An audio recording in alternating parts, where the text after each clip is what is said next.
भंडारा जिल्ह्यात रेती तस्करीवर आशीर्वाद कुणाचा? एलसीबीच्या अधिकाऱ्यांच्या आशीर्वादाने विना क्रमांकाच्या ट्रकांचा वापर.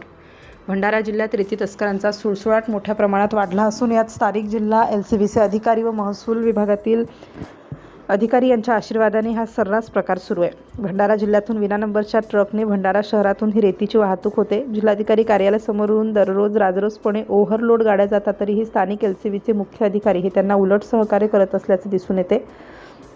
यामुळेच ट्रक मालक चालक यांच्यावर कारवाई होत नाही. राज्याच्या महसूल मंत्री यांनी तात्काळ यावर कार्यवाही करून मुख्यमंत्री व गृहमंत्री यांनी एलसीबीचे मुख्य अधिकारी यांची तात्काळ हकालपट्टी करावी अशी मागणी होत आहे. भंडारा जिल्ह्यातील वैनगंगा, चुलबंद, बावनथडी या नद्यांमधील रेतीचा दर्जा उत्कृष्ट आहे. संपूर्ण राज्यातून या रेतीला मागणी आहे.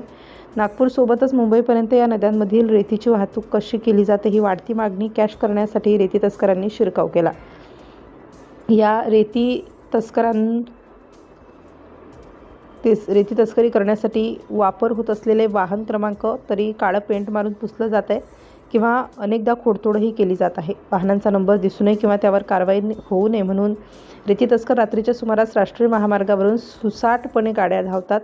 पोलीस अधिकारी यांना सर्व माहिती असताना ते कुठल्याच प्रकारची कारवाई करत नाहीत. अवैध रेती वाहतूक करणारे मार्ग Tiroda, Tumsar, Andhalgaon, Mohadi, Varti, Bhandara, Satona, Shahapur via petrol pump हद्दीतून मोरगाव पोलीस स्टेशन, माथनी टोलनाका, नागपूर जिल्ह्याला अवैध रेती वाहतूक करणारे ट्रक दररोज रात्रंदिवस भरधाव वेगात सुरू असून स्थानिक विभाग, मुख्य एलसीबी भंडाऱ्याचे पोलीस निरीक्षक व महसूल विभाग गहरी कुंभकर्णी झोपेत दिसून येत आहेत.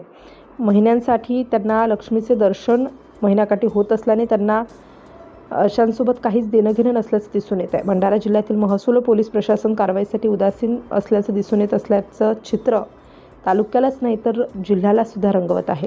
सिटी इंडिया न्यूजसाठी भंडारा जिल्हा उपसंपादक अनिल ढोलवार.